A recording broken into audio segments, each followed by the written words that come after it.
What's going on, everybody? Chris Speez, Silky Baines here. Before we get started with tonight's show, I wanted to pitch it over to Silky to say a few words about the news from this weekend. Saturday around 2 o'clock, my grandmother passed away. She was with my cousin. She was at my cousin's house, so she was in the hospital for a little bit, and she was just ready to go, and so she didn't want to be in the hospital, so we sent her to my cousin's house and got her all comfortable, and she made her transition. It's kind of rough because, like I say, that's my last parental figure, being that both my parents are deceased, but I mean, it's a warming thought to think that she's up there with my mom and dad and my grandfather. So just thanks to everyone for all their well wishes, and we're gonna do the show. And I just wanted to say thank you again to everybody, and we're gonna get through this. I have no choice but to. Yeah, and just to echo Silky's thoughts there, again, a lot of you reached out via Twitter. It was very kind, the kind words that you guys had to say, and made sure to pass that along to Silky. And I know I speak for everybody when we say we love you, man. And like you said, we'll power through this and we'll get through it. So wanted to address that right here at the top. So we appreciate you guys allowing us to do so. And once again, we just thank you for the outpouring of love and support. So with that, on with the show, sir.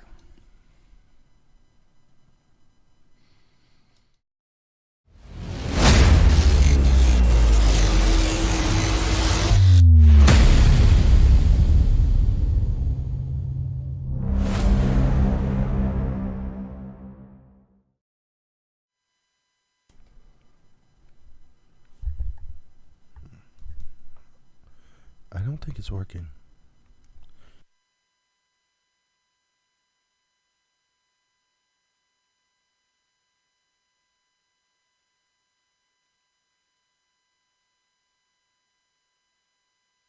One job, Speez. Silky somehow managed to break the thing here because everything was one job. Coming to you live from $1 Million Studios, your boys, Chris Speez, a.k.a. one job, and you fucked it up and somehow. The benchmark of professional wrestling, Mr. Silky Baines. I don't know what happened. Speez of the Benchmark Show here on a Monday night. Thank you, Joe. June the 17th, 2019. We thank you so much for being with us. See, we wanted to get that out of the way at the top so we get back to our normal shenanigans here because, shenanigans. Look, what? Do you have that? What did you do? I don't know. It literally worked. Okay, before. Don't say anything. It worked before you broke it. Are you guys hearing that? Tell me if you're hearing Scott Steiner scream, "Shut up." It worked before you broke What'd it. you do? I didn't do anything. I literally sit here. Speez of the Benchmark Show. We are here following Monday Night Raw, and we're going to talk a little Monday Night Raw here tonight. The go-home show prior to this weekend's Stomping Grounds. We also got the competitors for this year's G1 Climax over in New Japan, so we'll get into that as well. And, of course, we welcome your phone calls to the discussion. 832-937-4559 is the number to get in. That's 832-93-SILKY. 832-93-SILKY. We appreciate you guys being with us here. If you are new to the program, make sure you give the channel a follow here on Twitch. And if you're a regular, make sure you're subscribing to the show. We always appreciate that. You can get the subscription details scrolling down below there. You can also support us by dropping those bits and leaving us a tip at the tip jar, tinyurl.com/SB tip jar. Tell them why, Silky. Because these bills need to get paid. Indeed they do, folks. So let's get this big pussy mom. Jesus. Chino fans on fire already. So welcome to all of you guys. Shout out to Peck and Rod, Bobaruski, Buckeye Eagle, Melamac, Jody Mania, Mad Dog Drake. Everybody's in the house tonight. We appreciate you guys being with us here. And being with us while we're trying to figure out why the hell this thing's not working. We tested this right beforehand. See, there's no here comes the money, no nothing. What did you do? I didn't do anything. It worked before you broke it. That's all I'm saying. You saw me sit here and test it out. Yeah. And everything worked just fine. It did work. I will give him that. Like, we tested everything right before we came on. And everything was working just fine. And now all of a sudden it doesn't want to. So And Gino Fan and Jody Mania are hitting points just to show me that doesn't work too. Twitch has been acting messed up lately. I watched Get the Tables this weekend. He was having all kinds of trouble with it as well. Don't do that. Don't do that. what? Don't do that. You're trying to pass the buck. Your points. That's okay, Buckeye Eagle. You don't need points tonight. We're just talking wrestling is all we're doing. That's all we're doing. So don't worry about that. Thanks, Buckeye Eagle, for pointing out my one job again.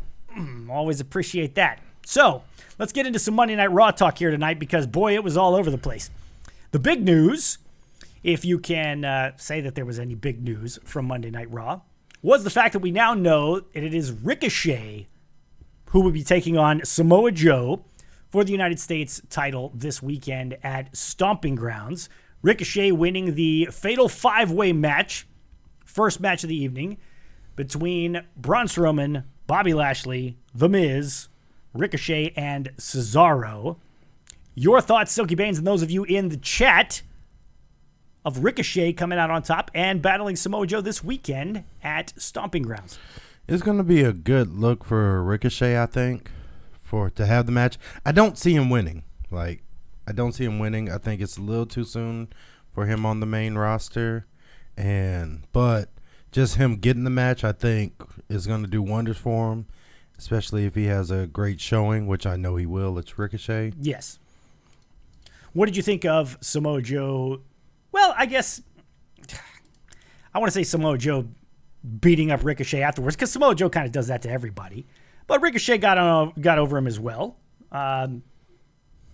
There's an automatic update of live currently in Oh, see, there you go. That's what's happening. It's updating right now. It's updating right now. It's automatically updating. That's really frustrating.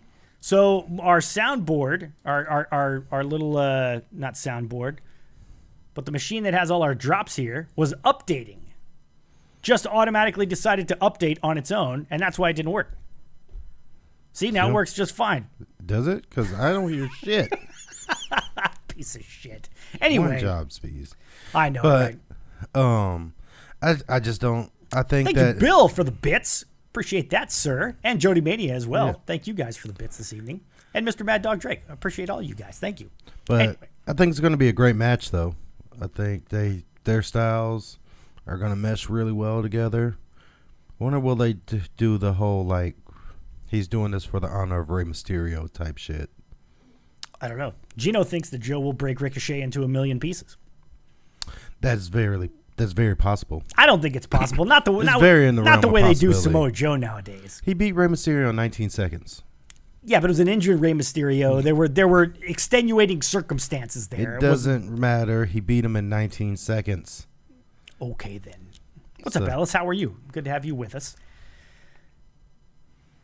I don't know. I think it's gonna be a good match. I don't think Joe's gonna steamroll him. I think it's gonna be a good match, but Joe's gonna beat the shit out of him. And Ricochet's going to fight from the bottom, get his... As well he should. Yeah. Get a couple of his, cool dives in and go from there. Buckeye Eagle is 100% confident that Joe wins.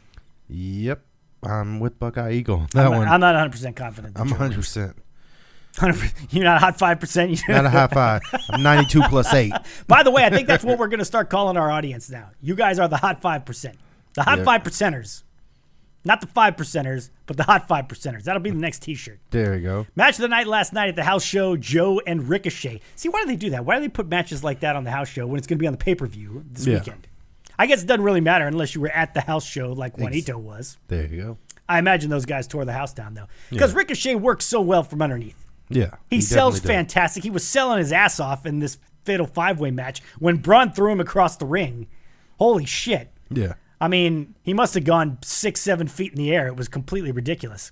What's up, Tana? What's up, Tana? We did have a good Father's Day. Thank you very much. Mine wasn't so great. But well, yes. Joe wins since Ricochet went over in the fight after the match, says Hard Knocks Life, who is hopefully following the channel. Welcome to Hard Knocks Life. That's kind of one of those, That's the old school way, which sometimes they deviate from that, so it's kind of hard. It's not as set in stone like it used to be. Like during the Attitude Era, it was like almost a gimme. Whoever went over in the fight on the Go Home show was losing at the pay-per-view. Right, exactly. So exactly. Exactly. 100%. Well, that match kicked off Monday Night Raw. I should say Elias actually kicked off Monday Night Raw. Came out and, dropped some funny lines about the LA Lakers, which was kind of a running gag throughout the show. People giving the Lakers shit, as you would expect. Yeah. And then Elias proceeded to get hit with everybody's finisher, I guess except Ricochet's. Yeah. Because he didn't do the flippy flip finisher. But... Well, he did the code breaker thing? Yes. And that's a little weak, I think. I think I'm good with him having a finish that doesn't involve the flippy flip, but it needs to be a little more impactful or at least a little more original than just doing the code breaker. Yeah, but I didn't have a huge problem with it because it's just a small Cesaro nitpick. did the spinny spin swing. What the fuck is that thing called? The swing? That's just all it's called, the swing? Yeah, you can call it the giant swing if you want. I didn't know if it had a particular name. No, it's just I the figured swing. that everyone in the chat would let me know if it had a particular name, but I didn't remember it having a particular name. Nope, just a swing. Okay, then. Well, he got the swing from Cesaro, took a spear from Lashley, took a power slam from Braun Strowman, and so on and so on. Seth was a little chair slap happy tonight. Yes, indeed he was, Jody Mania, and we'll get to that here shortly as well. So we go from... Actually, we should talk about that at the very beginning because I skipped over that bit. The first guy to get his ass kicked, or the first guy to kick Elias's ass, was actually Seth Rollins. Because Elias took off his shirt to reveal a referee's shirt, hinting that he might be the referee in this weekend's match between Baron Corbin and Seth Rollins for the Universal title. Seth Rollins beat him with a chair, grabbed the mic, and basically said, "This is what's going to happen. If you side with Corbin, this is what's going to happen to you." And this would be a running theme throughout the evening for the various people that Baron Corbin would try to get to be the special referee for this weekend's match. From the Fatal 5-Way, we saw a little backstage segment of the top guys, your new, Silky, Monday Night Raw Tag Team Champions. But not the number fantastic. one guys in the benchmark power rankings last week. Well, naturally, not even in the benchmark power rankings last week why because would they be? it's trolley Why would they bullshit. be? It's exactly Why what would it it is. be? Why would they be? Speaking of weak, dissing the local sports team every Monday. It depends on who's doing it. I think Elias does a good job with it. Especially when he was in Seattle. I mean, that was some legendary shit when he talked about the Sonics leaving and they absolutely went nuts on him and KO. That was fantastic. It's been like a few years. You would have thought they'd be over it. No, clearly they are Apparently not. Clearly they are not. But we saw the top guys headed into Shane McMahon's dressing room for a little celebration with him and Drew McIntyre. And from there, we come back to a segment that we've seen literally a million times. Becky Lynch walking out to the ring, cutting a promo about Lacey Evans, only to have Lacey Evans interrupt and come down to the ring, and the two of them start fighting. Get the Tables asked this on Twitter. I asked this to you, sir, and to our fans in the chat. Are we sick of the Becky Lynch, Lacey Evans feud yet? I think it's going to be a good match, and I just wish it would be a little more fresh. Like, the way it started off with so much promise. And then it kind of just nosedived. Like, after, it was good all the way up to the pay-per-view match at Money in the Bank. The build-up. But now, if you're going to revisit that as a rematch, then you need to find some fresh way. Like, even if, like, say, Lacey had beat Becky in a non-title match by some shenanigans. And You just want to say shenanigans. I do. Shenanigans. Anyway. Thank you, Alistair Fiend, for the Thank bits. Much appreciated, sir. So, I think that there just could have been a better way to make it a little more fresh, amp it up. Generally, and this is just, maybe it's just me because I book so much, but generally, when you go to a rematch from a match you've already done, you amp up the stakes somehow. It doesn't have to be like a gimmick match, but you need to do something where it gets more personal.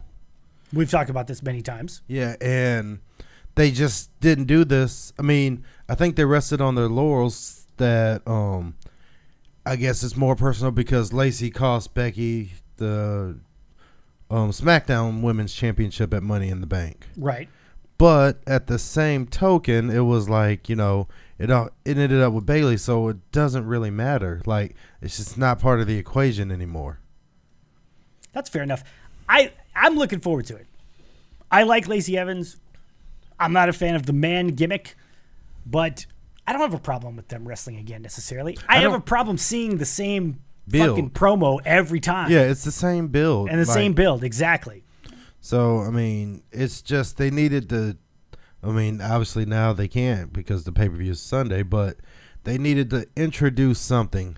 Or even maybe just throw caution to the wind. I know they're building up Becky Lynch as the man and whatnot, and the only one that beat Ronda Rousey, that type of shit. Have her take a savage ass whooping from Lacey. Like, just beat the dog shit out of her. And that way, that adds that more heat, because that new level, you know what I mean? Because now it's basically like Lacey gets over on a cheap shot. Becky gets over on a cheap shot. Call it what it is, spade a spade. She caught her as she was getting in the ring before, so it's not like she just stood there face to face and started beating her ass. Yeah. But so basically they're getting over each other on cheap shots. You know what I mean? Like, this could have been a prime time for, Lacey to, if you cheap shot her and then just keep her down. And I feel like they're doing kind of a disservice to the whole women's right thing, because, yes, she hits it and normally it's over, and it looks phenomenal when she does it. Except for when she does it to Becky, because generally it's preceding or it's followed by Becky getting up and not really selling it like it should be sold. Exactly. Yeah, I totally agree.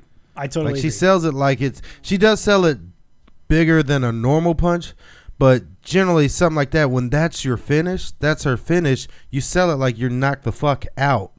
Exactly.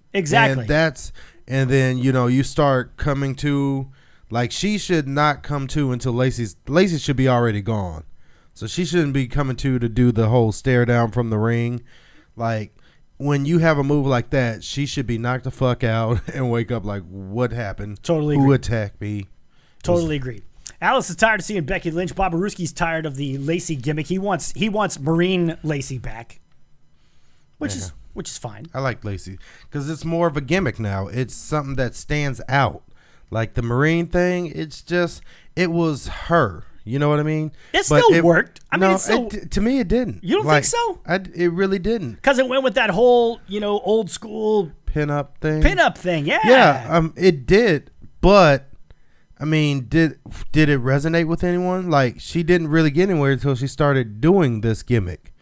Because it's something, Well, but she never had a chance to do the other gimmick on the main roster. No, but I'm just saying, even in NXT, she started getting more wins when she turned heel and started doing the whole Lady Southern Belle type shit. Thank you very much, Get the Tables, for gifting subs all over the place. Look at this. Boom. Gifting a sub to Buckeye Eagle and to the King Most Hated. Thank you very much, Get the Tables. Appreciate that. Thank you very much. Mr. AEW in the house. Hard Knock says he's never going to get tired of Lacey Evans. He says, good point on the progression of feuds. There's no stakes for this pay-per-view. And Hard Knocks, if you're new to our program, we talk a lot about stakes or the lack thereof. Yeah. With certain matches. And especially this pay-per-view is like so close to Super Showdown. And basically this is Super Showdown in America. And they just changed a couple, like you put Dolphin, Kofi in a cage. Yeah. You get a special ref for Corbin and Seth Rollins. There we go. I'm wearing his fucking shirt, too. I was reading hello, everyone, from Get the Tables. Wanted to say hello to him. And thanks again, Get the Tables, for the gifted subs. For some reason, our I love you from Sasha is not working here. And that's really pissed me off. You broke it. Anyway. We could restart it and make it work. I'll bet you. But we're not going to do that. But, like I said, I think that I like the idea. I like the name Stomping Grounds. It's one of their better off pay-per-view names. It's not like Great Balls of Fire or Thumb Up the Ass or whatever the fuck. Thumb Up the Ass. Whatever the fuck they name. To the WWE Network. It's me versus you, Corbin, and thumb up the ass. Oh, my goodness gracious. I mean, that's how bad their pay-per-views are, if it's not one of the major ones. So, but I'm not a fan of, like, it's pretty much all rematches. And then some matches that we don't really give a shit about. That's true. That's true. That's fair. So moving on from there, we went on to Baron Corbin backstage being interviewed and being asked about the fact that Seth Rollins attacked Elias and basically said he's going to attack anybody else who decides to jump on board as the special referee for this weekend's match. And here comes Seth Rollins with a chair to beat the shit out of Baron Corbin. So this is two people attacked by Seth Rollins via steel chair, Elias and Baron Corbin. We then had Daniel Bryan and Eric Rowan, the Planets tag team, come out and start cutting a promo about how LA sucks. And they are confronted by the War Raiders. Yeah, we're going with War Raiders. And it's got people talking. Will we potentially see a matchup between the War Raiders and the Planetary Tag Team? The Planeteers. The Planeteers. Even potentially for the SmackDown Live Tag Team Championship. What do you think, Silky? I mean, I think it'd be a good match, and it'd be a good kind of, but it'd just be a little bit too mismatched, I think. It'd be a nice test for the Viking Raiders, who had a win over, let me get this right here. I'm going to the notes here. Going to the notes. Going to the notes. You got your notes, Silky? Yeah. You're not having fucking notes. Russ and Randy Taylor. Russ and Randy Taylor taking the loss against the Viking Raiders tonight. I get it. This is an old school build. This is how guys used to be built. You beat the shit out of a bunch of jobbers, and then eventually you start fighting the mid-card guys, and eventually you work your way up, and that's how it used to be. So I don't have a huge problem with it. I mean, I feel like, you came in and you beat the Raw Tag Team Champs your first night on the card. I think you're a little past fucking squashing guys. You know what I mean? I think they are, yes. So, ham and eggers, nice. Yes, and you also had, there you go, guys. I fixed your points. Get over on your side of the fucking table. I fixed your points for you there in case you want to check your points. Go ahead. But I still can't figure out what's going on with the sound. It's very troublesome. But Ravensblood said thumb up the ass on a pole match if Russo is involved. Boom. There we go. That's excellent. So, yeah, if you missed the Viking Raiders tonight, you did not miss much besides a stare down to the Planeteers and a roughly 30-second dismantling of, go to the notes again, Russ and Randy Taylor. Rest in peace, Russ and Randy Taylor. Is that like the kid from Home Improvement, Tool Time? I guess. And by the way, thank you, Get the Tables, for the 500 bits. See, when I don't have the sounder come on, yeah, it's more difficult to keep up with the shit. I miss the Mulkey Brothers too, Gino fan, and if you're a regular on the show, you know that I reference the Mulkey Brothers quite often. Some of the more well-known jobbers of all time. All right, hold on a second, Silky. Hold on a second, everybody. I'm going to go back to the other screen here for a minute and see if it works over there. Hold on. Wait. Huh? What about this one? Still no. No, it just decided not to work. Altogether decided not to work. Nope. No rhyme or reason. Well, yeah, there's a very much a reason. You fucked it up. I'd fucked nothing up. You fucked it You all sat up. right in that fucking chair and you saw me hit it. And you Is even it working said, now? can I do... You know who fucked it up, I think? Who? Was you, because you touched it I did not touch it. when I was getting ready to do the One intro fucking because you job. wanted to do your shenanigans shit again where you push some random fucking button before I start the intro music and you And it probably didn't pushed work. something on here It and didn't fucked work it up. when I went to push You it. fucked it up, Walter. You fucked it up. Fucked it up. Silky got one job, says Alice. You have one fucking, you fucked it up. And now we can't unfuck it. As we come back from break here, we see one of those great pans of the front row of all the fans there. And you see this ridiculous looking motherfucker sitting in the front row. You talk about Ice Cube's clone? And it's R-Truth. Yeah. It's R-Truth and Carmella. And they start this whole bullshit again of getting chased around. That's why R-Truth will no longer be on my top 5. I love the guy to death. Retroactively taking I'm him off retroactively of your other you know what? benchmark power rankings. I throw him. What ranking was he? Was number 1, wasn't he? Was he number 1? I don't think so. Well, he was number 2, I think. But I'm going to retroactively pull him. And you know your guys, the top guys? They're going back on? No, they're not. Shane McMahon's Fucking going on. bullshit. Shut your ass. He's not going on. Timothy Will and Stephen Dunn, collectively known as Well Done, says Hard Knocks Life. That works for me. That works for me completely. But anyway, the R-Truth bit was out of control as usual. Everybody chasing him around. What I thought was interesting, and shout out to Dr. Huge at Dr. Huge Show on Twitter. He's also Dr. Huge Show here on Twitch. Well worth a follow. Dr. Huge mentioned that, I believe it was Dr. Huge that mentioned just a couple weeks ago, Zack Ryder and Kurt Hawkins were the Raw Tag Team Champions. This week, they were in the group of guys chasing around R-Truth and Carmella trying to win the 24/7 championship. Basically, how the mighty have fallen. It was bad. It was bad. I felt bad for him. It was, who was it? R-Truth and Carmella running away from, I saw Bobby Roode, Titus O'Neil, Heath Slater, Ryder, No Way Jose, Drake Maverick. I mean, all those guys. Bunch of nobody. Not nobodies. Titus lives under the ring now. Yeah, Titus being under the ring. It was just fucking ridiculous. Terrible shit. It was not good. You guys asked for it. So Baron Corbin had announced previously in the program, right before taking the chair shot from Seth Rollins, that he was going to announce his special referee during the KO and Sammy show, the Kevin Owens and Sammy show, Kevin and Sammy show. So out come Kevin Owens, Sami Zayn, Baron Corbin, and we get the announcement that it's none other than EC3, which I knew that wasn't going to stand. who is going to be the special referee for the match this weekend. Unfortunately for EC3, Seth Rollins was still on his crazy chair run, and beat him. He comes out and kicks the shit out of EC3 with the chair.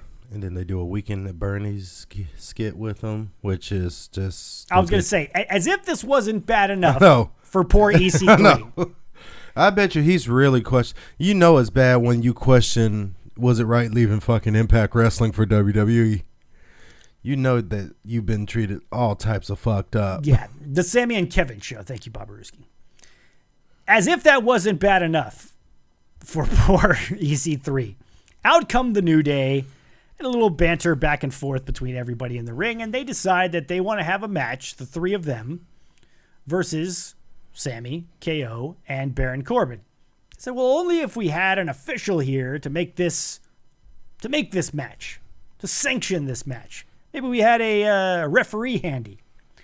And they literally pick up EC3, who's dead from being held like a dead person. If you know the old 80s movie Weekend at Bernie's. How do you get knocked out from getting hit in the back with a chair? And that's what everybody said. It makes no fucking sense. Somebody said that earlier. They said, Corbin gets hit in the back with a chair, and he walks out to the ring, no problem, it's okay. EC3 gets hit in the back, and he's fucking dead.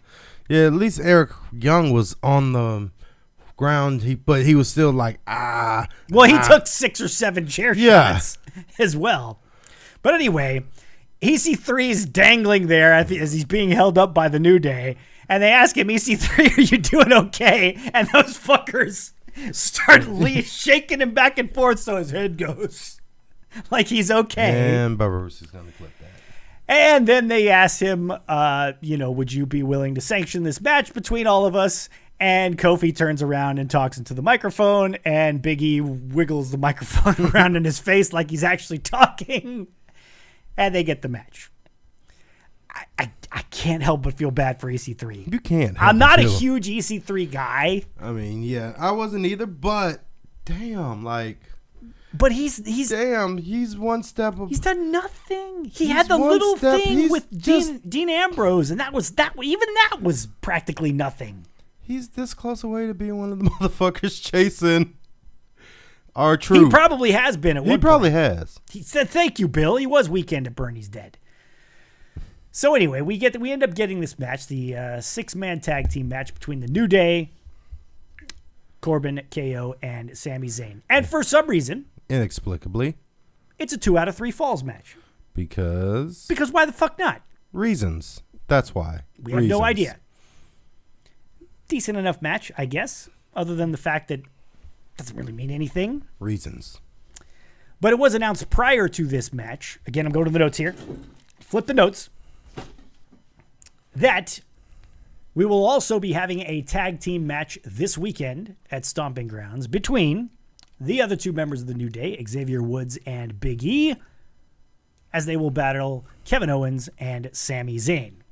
So there's another match with no real stakes or anything for you this weekend at Stomping Grounds. Just throwing it out there because it happened. And the New Day won the 2 out of 3 falls match. Yay for them. Again, not sure what this accomplishes other than to fill some time.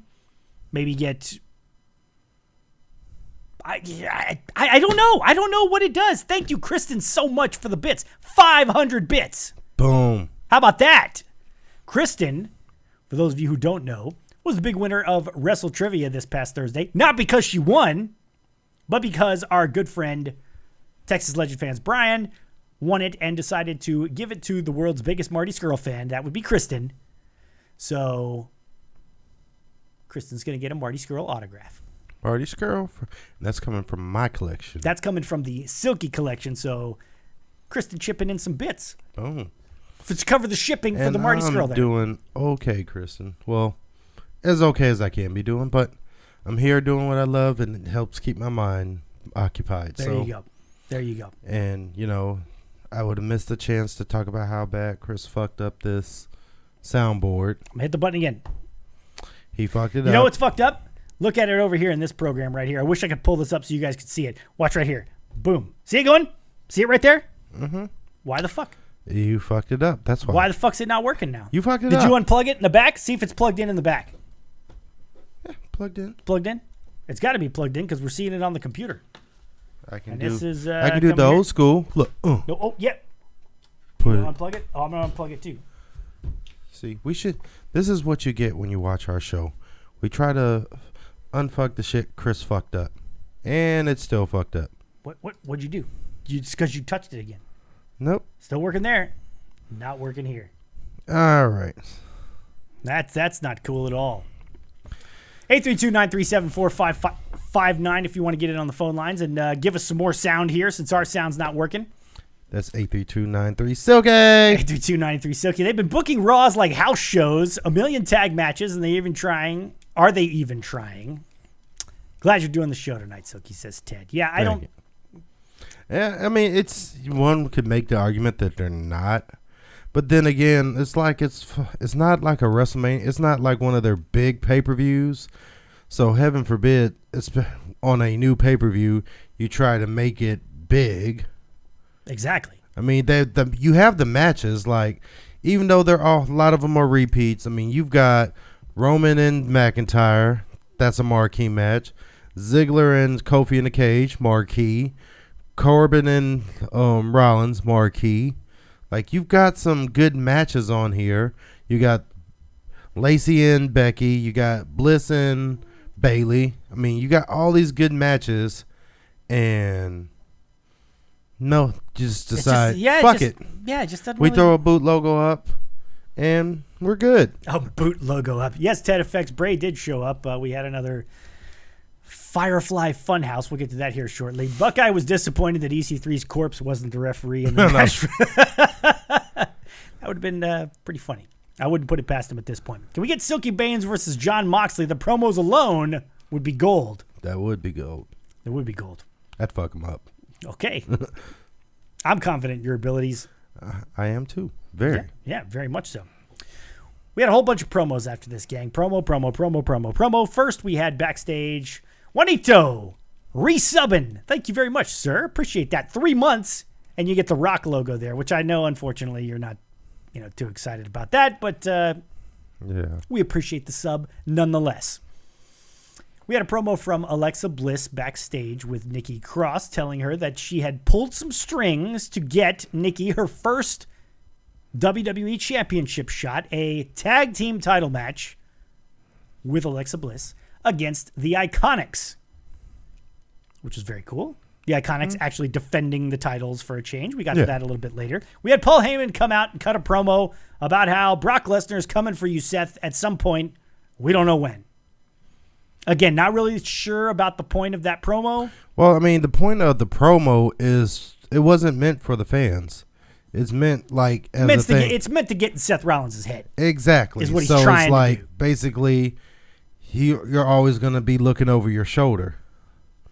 And so, I mean, plain and simple, that was the point of the promo, saying it could be today, it could be at Stomping Ground, it could be the Raw after Stomping Ground, it could be SmackDown. It really doesn't matter. Like, it's going to happen, and you just have to wait until it does. Just not entirely sure about the timing of it, seeing as how it's the go-home show before a big pay-per-view, but it's a 3-hour show, and I guess they got to put shit on there somehow. You got to fill the 3 hours. Stomping Ground could be a sleeper good pay-per-view with a stupid name like Great Balls of Fire, says Ravens fan. Okay. That was not a sleeper good pay-per-view. You didn't like Great Balls of Fire? No, I mean, the Samoa Joe Lesnar match was great. Yeah, it was. I think that was the one with the tag team match, right? The Hardys in the bar before they were called the bar. Could have been. I think that was the Iron Man. You know how it is. I think that was the Iron Team, I guess, match. So those are like the only two good matches from that show. Right on. Got a good crowd in here tonight. Thank you all you guys for coming in. LeBron James should come out at the pay-per-view because they were talking so much shit about him, says Bill. Yeah, well, that's going to happen. Before Mania, Seth was booked to face Drew at Extreme Rules in Philly. Do you guys think Drew beats Roman, then Drew beats Seth at Extreme Rules? If Drew is in fact booked to face Rollins at Extreme Rules in Philly, which I've seen same kind of rumor, and you know how WWE changes shit, so who knows if that's actually going to happen. I would definitely think, Ted, that Drew should go over Roman Reigns this weekend. I think he should too, just because of the fact that it's Drew fucking McIntyre. But what has Drew McIntyre done to warrant that? Listen, I was all for Drew McIntyre when they first brought him back and he started this heel thing and he was kicking ass and it was awesome. And then again, he just kind of went into this lull where they started booking him in this weird fucking wannabe stable with Lashley and Corbin, and it was just stupid. Yeah. And now he's in a weird wannabe stable with Shane and the Revival. Like, literally, what could we call that stable? Get the Tables had a thread about that earlier. Two guys that are irrelevant. Said a douche, an Irishman, and the best fucking tag team in the world. That's what I'd call them. Oh, I would think a douche, an Irishman, and the top guys. No, two guys that don't fucking matter. Two guys that don't. What the fuck are you talking about? See, that's where. Yeah, that's where. What the fuck are you talking about? Where's the button? It's right there. It just doesn't work. And while Chris is hold, please, fucking with that, Phil, Silky Phil. All right, we're gonna fill it with Chris. Apparently breaks shit, and then decides it's a great idea to try to fix it in the middle of the fucking show. Hold on. We are live, people. Coming to you live from... Oh, wait, that was earlier. So, now, while he's doing his fiddle. That sounded good. Shit. All right, stop it. Bunch of horse shit. It worked earlier. Moving on. We then had Baron Corbin approaching Eric Young backstage and asking him if he would consider being the special referee. Eric Young said, yeah, you know what? I'll think about it. I appreciate you thinking of me. Good looking out. Walks away. They go their separate ways. And Young doesn't get about 5 steps before he runs into Seth Rollins holding the chair there. Eric Young says, hey, I just told him I'd think about it. I didn't say anything else. Don't beat the shit out of me with the chair. He's like, I told him I was thinking about it because I was tired of talking to him. I'm going to say no. And then Seth Rollins was like, yeah, I understand. Yeah, we're all good. We go back a long ways. No problem. And Eric Young got the fucking worst out of everybody. Yeah, he did. He ate like 7 or 8 chair shots. And those are not fun. No, not at all. Not at all. So, again, if you're keeping score at home, that would be Elias, bing, Baron Corbin, bing, Eric Young. No, who was the third guy? Elias. Oh, EC3. Bing.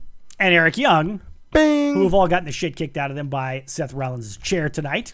So at what point is the wrestlers agreeing to be refs dumb as fuck for agreeing to be refs knowing that Seth is going to beat the shit out of them? And at what point is Corbin dumb as fuck for keep announcing who he's going to make the ref so Seth can beat their ass? So what would you have done, Silky Baines, as you told me as you were getting a cookie? Because I like Mrs. cookies. Peas provides cookies for the benchmark every time he comes over. And always make sure to have freshly stocked cookies. But anyway. And I like cookies. Anyway, I would have had it, like at some point, I would have said him come out and just say, I'm not naming, you keep attacking my guys, I'm not naming the referee until you get to stomping ground.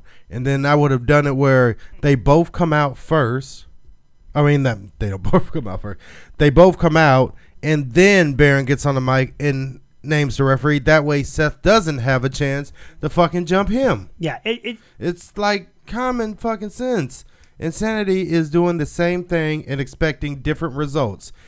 If you said it to Elias and he got his ass whooped, and then you asked, who was the next? EC3, and he got his ass whooped. Then you asked Eric Young, and he didn't even accept it. He got his ass whooped. At what point do you say, you know what? I got to stop telling this guy. It's like you're telling him what you're doing. Just didn't make sense. We did finally get a match.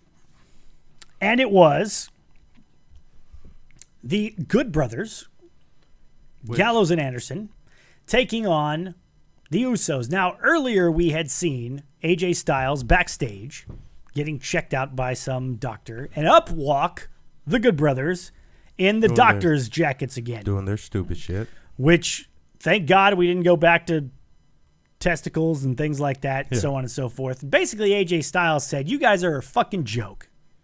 You guys are a joke.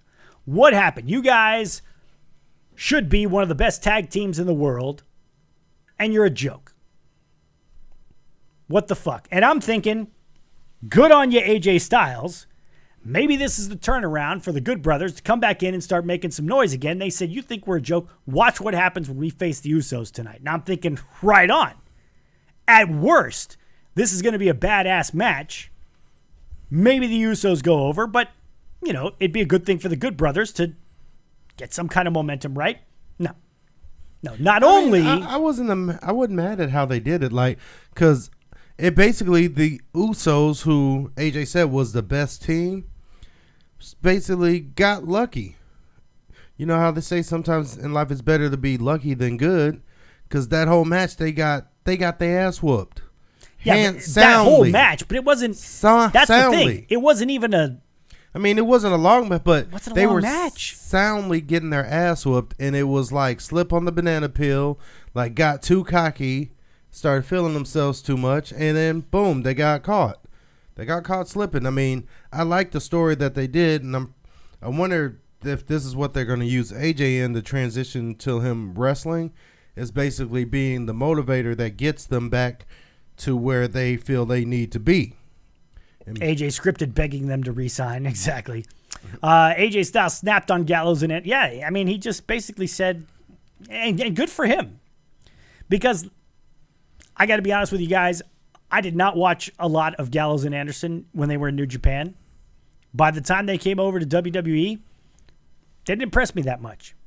Oh, I saw a lot of them in New Japan. And everybody said, hey, you missed out on them in New Japan. They were fucking badasses over there. They were. They were badasses in WWE.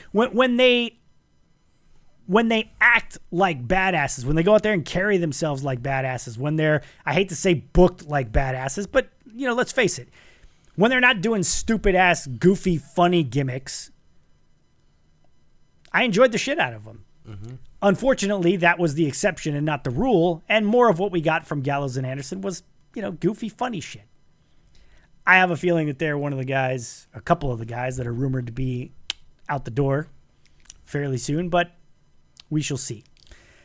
Has Seth defended the title besides versus Kofi, which ended in a DQ, and Brock and Corbin, another not-so-great title run. Sorry, Seth, says Ted. Mm-hmm. He did defend it against AJ Styles, yeah, it said. Maybe Corbin should pick Shane McMahon to help him win the Universal Championship, says Alice. That's definitely going to be one that's out there. Raven's Blood, I knew Raven's Blood would chime in. Machine Gun Carl Anderson was way better than WWE Carl Anderson. OG Bullet Club member. You got to figure that he would be. The nerds bit is lame. Yeah, totally. Yeah, totally agree that the nerd bits was 2019. I'm gonna slap you for not because I'm mad that you called me a nerd. I'm just mad that you're fucking using nerd as an insult in 2019. Yeah, exactly. That's why you get smacked. By the time we finally got around to the Iconics taking on Alexa Bliss and Nikki Cross, Bayley had been told that somebody had seen on her social media account that she refused to take a picture with a fan who was wearing a Nikki Cross shirt. And Bayley says, I'm going to settle this right now. I'm going to go kick Alexa Bliss's ass. So she's sitting ringside for the match. And of course, Bayley gets involved with some shenanigans. Alexa Bliss pushes her to the ground. The Iconics get a roll-up in the ring. Bliss tries to go in for the save, but Bayley grabs her, and the Iconics get the win and keep the titles. Again, you're trying to build towards their match this weekend, Alexa Bliss versus Bayley for the SmackDown Live Women's Championship. Never mind the fact that Alexa Bliss is on Raw. So there's no fucking way that she's winning the SmackDown Live Women's Championship. Am I right? That is correct, sir. EPW show, what's up, man?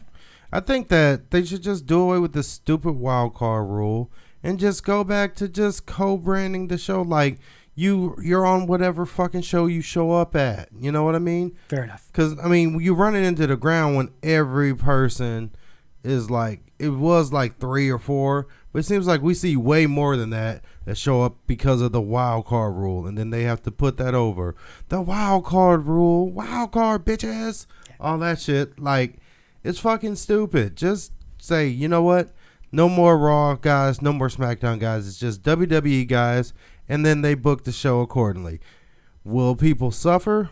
Kinda, because there's really only room at the top for a few. That's kind of why they went for the split. Like, had they not split, people like Edge would never be a Hall of Famer. Fair because enough. He was always, I mean, he just came up at I guess you could say, the bad time because of the fact that when he was coming up in the business in WWE, you know, it was with The Rock and the Stone Colds, and, you know, so they don't do the brand split. I don't think Edge is ever somebody more than just the guy from the Brood. He was great with Christian. Edge and Christian as a tag team were fantastic. They had that run for about 2 years there because they were only tag team for a couple years. Yeah. But multi-time tag team champs. 9 times. TLC. No, not 9 times. Edge and Christian? Yeah. No. Yeah. Tag team champs 9 times? Yeah, Edge is like an 11-time tag team champ. I think Christian. Not with Christian, though. No, not with Christian. It was 9 with Christian. I think he had 1 with Hulk Hogan and 1 with Randy Orton. He did 9 tag team titles with Christian? 9 tag team titles with Christian. I thought when the Dudley Boys won their 9th tag team title, they were the record holders for most tag teams. We got to check this out. Somebody's got to check this out. I need a. You're gonna get on your phone during the show. You're giving me shit for actually trying to make shit work. This is show related and not fixing your fuck up. So just shut up and fail time. Okay. Your fuck up is going to be when we find out that you're full of shit and they did not win the tag titles 9 times. I will get to the main event of the evening, which was Seth Rollins against Daniel Bryan. My big question, why the fuck are we giving away Seth Rollins versus Daniel Bryan on some random Raw? And I say some random Raw because those two don't have shit to do with each other going into this weekend's Stomping Grounds. Mm-hmm. That's a pay-per-view match. That's a pay-per-view match that should be built to, and when you finally get to that pay-per-view match, you should be saying, holy shit, that's amazing. We're getting Seth Rollins against Daniel Bryan for somebody's title. All right, I was wrong. It was 7 times with Christian. Okay, then. But he's a 13-time champ. Fair enough. There's Bobarooski and Alice coming through with 7. Boom. So, still, that's a shitload of title runs. This no question there. And no question there. Jesus Christ, how many people did he tag with? Yeah, I think you could make the argument that Edge and Christian could be Hall of Famers at some point, but they weren't around long enough. I think just a couple years there. I think they will be eventually. I think that honestly, sadly, that's the only way Christian's getting in the Hall of Fame. Part of, because you can't deny they were one of the best tag teams. They were great on the mic. Yep. They won a shit ton of championships. Yep. They helped pioneer the TLC match along with the Dudleys and the Hardys. And won them. Both. Including the best fucking one ever at WrestleMania 17, which was awesome. Which was. So, and they're won great. That too. Absolutely. Right. They're great. In the main event, I was about to be very pissed off because for those of you that didn't watch, we got about maybe a minute, 90 seconds into the match, and Eric Rowan interferes, slams Seth Rollins onto the ring apron, and we get a disqualification. So I'm thinking, you assholes, you set up this match that it's going to be Seth Rollins against Daniel Bryan, and you give us 90 seconds, and then you get a DQ. Well, then out come these guys. Out come the New Day. Out come the Revival. Out come the Usos. Out come everybody and their fucking mother. KO and Sammy. Everybody's in the ring. And somehow, we don't get explained how this happens, but somehow... Reasons. That's why. The PA announcer gets word that the match will continue, but no one is allowed at ringside. So we go to commercial break. And when we come back from commercial break, we will have the continuation of Seth Rollins versus Daniel Bryan. Why the fuck did we need all that? Reasons. There was no reason for all that. The reason is reasons. Clusterfucking, not the good kind, says Bob Aruski. Same thing with D-Bry versus AJ. Shinsuke interferes. Yeah, it was just silliness. But we did actually get a good, 10 minutes or so of Seth Rollins versus Daniel Bryan. Not bad. Not a bad match. You get a clean finish, as stated earlier by somebody in the chat there. Hard Knocks Life. A curb stomp from Seth Rollins gets the win over Daniel Bryan. And out comes Baron Corbin to kick the shit out of him with the chair. A little payback for everything that Rollins had done over the course of the show. And I'm sitting there thinking to myself, all right, Corbin, tick, tick, tick, time's ticking away. You better grab that mic and let us know who the special referee is going to be because we're about to run out of time. And we leave Monday Night Raw with Corey Graves yelling, well, who's the special referee? And we never find out. Yeah. At that point, like I say, even if you name him, like that would have been a good time because he's got Seth laid out to say, hey, my referee is X, Y, and Z, whoever the fuck it is. Not that this is a big deal to me because I don't really give a shit who the special referee is. I honestly don't. Unless it's like LeBron James. It's going to be something fucking ridiculous like that. Then we could all have a good laugh. Or Cardi B. Or whatever the fuck. But that was one of the selling points of the show. That was kind of like tune in to find out who the special referee is going to be for the Baron Corbin and Seth Rollins match. And WWE has got to stop doing that shit. Yeah. They got to stop promising shit and then not delivering it. You're pissing off your fan base when you do that. But I would say, to be the devil's advocate on the other side, you're still going to watch Stomping Ground, right? Oh, I will. Yeah. Because I got to do this fucking show. But I'd watch it anyway. Yeah. So it doesn't really matter because they can do whatever the fuck they want because at the end of the day, we're all going to watch. It's a dick move. It's a dick move, no. I'm not saying they can't do it. No doubt. I'm just saying it's a dick move. And sooner or later, you're going to piss off enough people. Well, maybe you're not. Maybe you're not. But it just gets it's irritating. It's irritating when things like that get put out there and we're saying to ourselves, all right, well, we'll get on the show tonight. We'll talk about who the special referee is. We'll break that down a little bit, maybe talk a little bit about it, see what everybody's take is. And well, we're not going to tell you. Yeah. Silky, being a wrestler yourself, do you think wrestlers are afraid to wrestle Bryan, seeing as how he's injury prone? No. I mean, we're all trained at the highest level, so, I mean, shit can happen to anybody. So you can't wrestle with that fear. So I would say no. I mean, I've wrestled people that have been hurt before, like who just came off an injury that they're still may not be 100% healed from, and we just work the match how we can. And you gotta look at it like, if they're getting in the ring, wouldn't it be almost a disservice to them Yeah. to not go full force at them and to take it easy on them. Well, not take it. I mean, just be smart about it. I mean, I've wrestled one of my good friends, I'm not going to say his name, but has epilepsy. And and we've had a shitload of like those hardcore matches, but, you know, I'm always careful about like hitting them in the head, like, you know, full force. Yeah. I mean, or at least with weapons. I mean, I've hit him full force a lot of times. Thankfully, I've never caused him to have a seizure.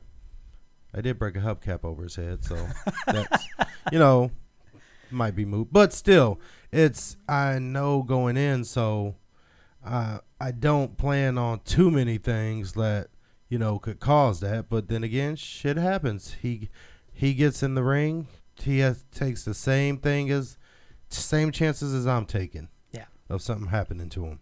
The whole who will Corbin pick as special ref, says Buckeye Eagle, was to draw ratings, just like watch Brock cash in. Yeah, it's the same kind of shit, exactly. Tune in to watch Brock Lesnar cash in Money in the Bank. He doesn't fucking cash in Money in the Bank. It's kind of a troll move indeed. Well, that was Monday Night Raw, folks. Before we get out of here tonight, we want to let those of you who are New Japan fans in on who is lined up for this year's G1 Climax, number 29, the first leg of which is taking place in Dallas. Right here in Texas, in Dallas, Texas. So let's get to it, Silky. We got the A and B block. And for those of you who are not New Japan fans, basically a yearly tournament, an annual tournament. Damn it. I couldn't resist. I had to get, that's my one per show. An annual tournament in New Japan where you have two blocks. Round robin tournament where everybody in the A block fights everybody else in the A block. Ditto for the B block. And the top two in each block advance to the semifinals. And then eventually the final. The winner gets a shot at the championship. Yeah. There we go. So let's see who's all in. Let's check it out. Let's head first to Block A in this year's G1 Climax. You've got Hiroshi Tanahashi, Kota Ibushi, the Rainmaker, Kazuchika Okada. You do it better than I do. Will Ospreay, Evil, Sonata. That's my guy. Sonata. Bad Luck Fale, Zack Sabre Jr., Lance Archer, and Kenta. Formerly known as. Not formerly known as. It's Hideo Kenta. Itami, for those of you He's who Kenta. knew him. Kill yourself. Okay, that's my two per show. Good stuff in Block A. Obviously, you've got Kazuchika, your IWGP Heavyweight Champion. You've got Will Ospreay, your IWGP Lightweight Champion. You've got Zack Sabre Jr., who won the New Japan Cup last year. Mm-hmm. You've got Kenta making his return. You've got Hiroshi Tanahashi. I mean, this is just debut. Completely stacked. Kenta was a Pro Wrestling Noah guy. That's right. I forget. He was Noah. Thank you. Block A is totally stacked. And then you head over to Block B, and here we go with Block B. Wow. We call this the drag block. This no, that's brutal. I mean, it does look like the dregs. Anyway, Juice Robinson, Ishii, fucking Yano. Toru Yano. Goto, Jeff Cobb, Moxley, Naito. Who the fuck is that guy? Jay White and Taichi. Who the fuck is that guy? Who the fuck is that guy between Naito and Jay White? We'll let Babaruski or Ravens Plan let us know. I purposely let you do this because there were a couple guys on here who I wasn't 100% sure who they were. So I was like, okay, I'm just going to shut up and let Silky read all the names so we won't blow any of the names. And you don't know who that fucking guy is. I don't know who that. Wait, go back to that picture. The guy third from the right. Yeah, between Naito and Jay White is... Oh, is that's Shingo. That's Shingo. See, I got it. I got it before Babaruski came There you go, Shingo. There you go. It's the picture is so small, so you can't see like all of the gear. And I'm like, wait a minute, who the fuck is that? Anyway, Shingo from LIJ. Ted says that New Japan is racist because they only push the Japanese wrestlers. No, I mean, they do. He said just kidding, of course. But I mean, he's not lying. There's a reason why. No, come on. Think about it. There's 29, right? There's 29 G1s. Okay. There's a reason why Kenny Omega's the only non-fucking Japanese guy to win it. Okay, when you're talking about the G1. Yeah. But look at the last several IWGP heavyweight champs. You had Switchblade in there. You had Kenny Omega in there. You had For a Chris couple- Jericho as the Intercontinental champ. For a You had cup of Juice coffee. Robinson as the U.S. Fuck, champ if you twice. went to the bathroom, you missed Jay White's run. Well, like, that's true. That's man, true. You missed Jay White's run if you ate some chili and had to take a shit. Like, it's Nonetheless, short. let's get back to the Block A, because I think Block A is fucking outstanding. Lance Archer, a guy that you know quite well. I've had the good fortune to meet a couple of times. Super guy. We'll be rooting for him. But he's got to be an underdog in this block when you've got Tanahashi, Kota Ibushi, and Okada. I really don't like the fact that Okada's in it. Why is Okada in this? We've talked about this I mean, before we've with talked New about this Japan. before, and I know we're not going to get a resolution that's satisfactory to us. The reason which being, is, again, for those of you who aren't big New Japan fans, the winner of this tournament gets a the shot main event fucking at the Wrestle Tokyo- Kingdom Yes, which is their WrestleMania. against So- the IWGP Heavyweight Champion. Am I to- Okada is is- the IWGP Heavyweight Champion. So am I to believe he's going to wrestle himself? Yeah, what the fuck? I mean, obviously. now yeah, there one is needs the to- opportunity. Reasons. You can technically, technically challenge for any title you want. So Okada could say, okay, I want the Intercontinental Championship too, and you could have a champion versus champion yeah, but main event. they at never Wrestle do Kingdom. win, But that so- shit's not going to happen. that's just not going to happen. Yeah, Bob Ruski says the champion always in it, but why the fuck? I know. It's the same thing with the best of the Super Juniors. The winner of the best of the Super Juniors gets a shot at the junior heavyweight champion. The junior heavyweight champion's in the fucking tournament. Yeah, it kind of. That doesn't make any sense. It just does not make any sense. So let's go back to the pictures and. All right, let's go back to Block A. Give me one match that you're most looking forward to out of Block A. Kenta and Kota Ibushi. You say Kenta and Kota Ibushi? Yes. I'm going to go Kota Ibushi and Will Ospreay. I think Kota Ibushi and Will Ospreay. We've seen that, We though. have seen that one before, So I mean, but it was spectacular before. That's a dumb pick. It's not a dumb pick. It's a dumb pick. We've seen it before. It doesn't matter, Silky. It I think does you don't have to matter. pick a completely original match. If it was a great match and I want to see it again, I want to fucking see it again. So we never should have had TLC 2 because we'd already seen TLC 1. But you And can't. TLC 2 was fucking better. So your whole theory just went right in the shitter. No, it's not. It's Kota just Ibushi and Will Ospreay. Is who, get on your fucking side of the table. That's who I'm looking forward to out of Block A. If you want to give us your picks for who you like from Block A there. I'm calling Block A winner right now. Oh, you're going to call it right now. We're not even going to do a pick here. Go ahead and hit your music there. God, I hate you. Block A winner is going to be Sonata. Sticking with Sonata again. Hey, I think so. eventually, you picked Sonata for was it the New Japan Cup, or I did you did. pick him last year in the G1 as well? No, I picked Jay White in the G1, and Actually, I think you picked Tama Tonga over Jay White. yeah, I did. So I'm actually not going with Sonata. I think honestly, Kenta comes out of there. Okay. It's dumb. It's like putting Brock in the Royal Rumble when he's champ. He helps whoever he wants win it, then throws himself out instead. It just doesn't make sense. Yeah. It doesn't make sense. Yeah, Bob Aruski says, I don't think a champ has ever won it. Kenny came close last year. Yeah, I don't think a champ has ever won it either.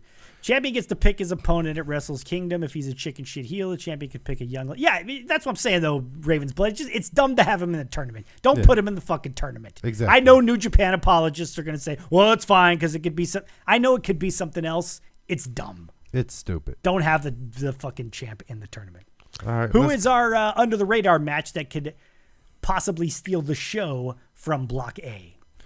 Sonata and I'd say probably. Well, no, we've seen that. I think Sonata and Ospreay.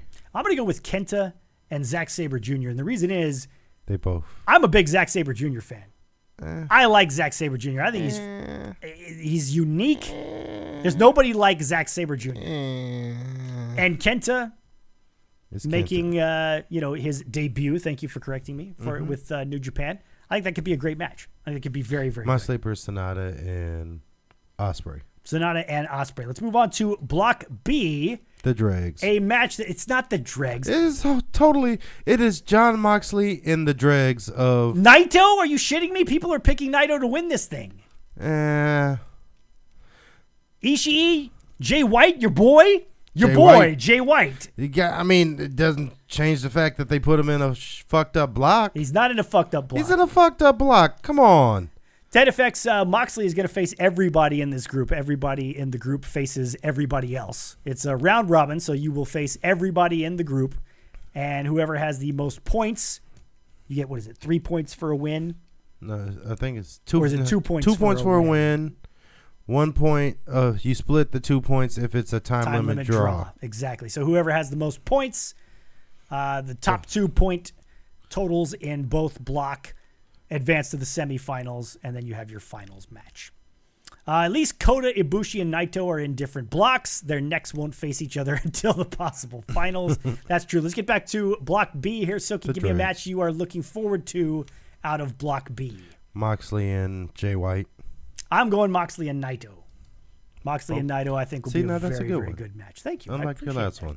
Well, Moxley's never been in New Japan before, so they're all interesting. It's going to be a new match. But yeah, I think that's I think that's going to be the best match. Now, I don't think that's actually a sleeper.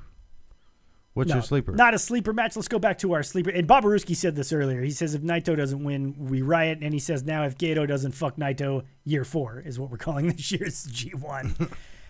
Sleeper match, I'm going to go with Jeff Cobb and Ishii because those are 2 hard pipe-hitting motherfuckers. I love Jeff Cobb. Jeff Cobb is outstanding. And I think Jeff Cobb and Ishii could be a very, very, very cool match. I'm going to go with Moxley and Ishii. Okay, then.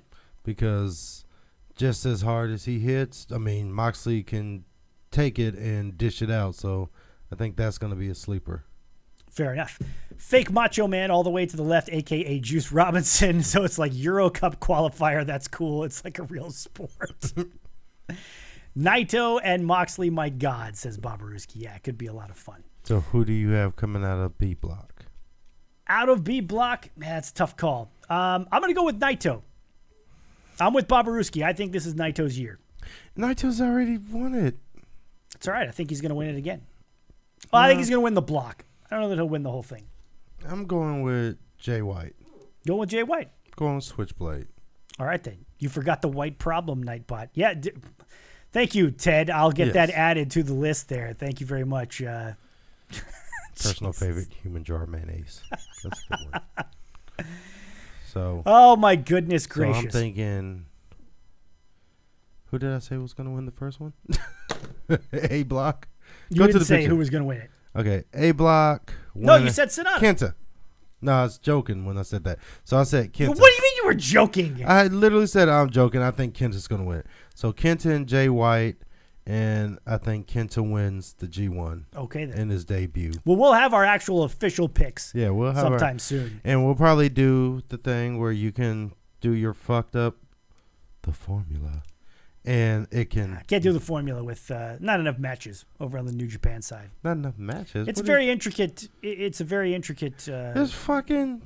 It's a very intricate... It's like 60-some matches. Algorithm. And okay. Algorithm can't... Who has Moxley ever fought out of all those folks?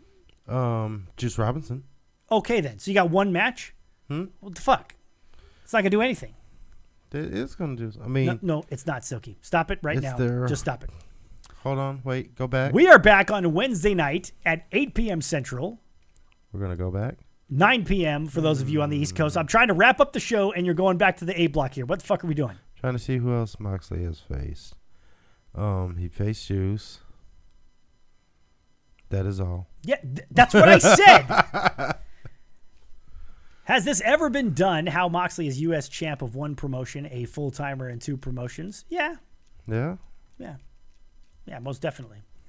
Kenta winning full throttle. Fuck you to Noah, says Babaruski. Okay, Boom. Then. Juanito's got the Silky Baines emote there, which you can get if you are a subscriber to the program. And now that we have enough subscribers, I think we're going to get an Angry Speez emote coming here soon. So you'll get access to that one as well. And as I was stating before, we are back on Wednesday night at 8 p.m. Central, 9 o'clock for those of you on the East Coast. Let's give a quick shout out to everybody who's hung with us throughout the program here tonight.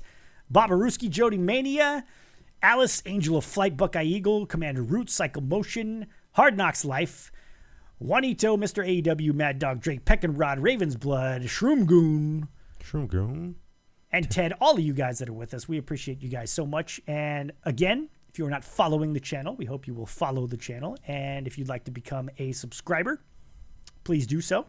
Otherwise, I'm a sub. How do I use the emotes? Ted, your sub must have run out. It only it lasts for a month, and then you have to resub each month. Unfortunately, it doesn't roll over in Twitch. You have to do it each month, so that's kind of a pain there. But once again, we will be back Wednesday night, 8 p.m. Central, right here on the Speez and the Benchmark show. So, for the Benchmark Silky Baines, who's going to beatbox the music on the way out, we'll see you guys on Wednesday night, right here on the Speez and the Benchmark show. Good night, everybody.